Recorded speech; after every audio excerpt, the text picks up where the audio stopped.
Ցանկացած իրավիճակում, երբ դուք որևէ տարածություն եք մուտք գործում, ունեք ընդամենը 7-ից 10 վայրկյան, որպեսզի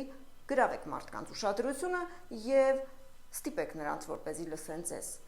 Այս ժամանակահատվածում, երբ դուք կմտնեք տարածություն եւ առնչություն կունենաք տարածության մեջ գտնվող առարկաների հետ, մարդիկ պատկերացում կկազմեն ձեր մասին առանց բերանը բացելու,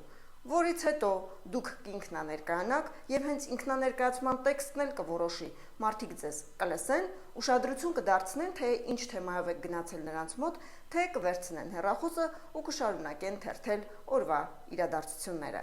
Դե իսկ եթե դու ուզում ես լսված լինել շրջապատում, ցանկանում ես մարդկանց ուշադրությունը գրավել եւ այն պահել մինչեւ զրույցի ավարտը, ուրեմն անհրաժեշտ է օգտվել հաղորդակցական գործիքներից։ Իսկ հաղորդակցական գործիքներին մենք ծանոթանում ենք հաղորդակցության դասընթացների ժամանակ։ Վերջում հիշեցնեմ, գեղեցիկ փաթեթավորված խոսքը միշտ էլ թանկ է վաճառվում։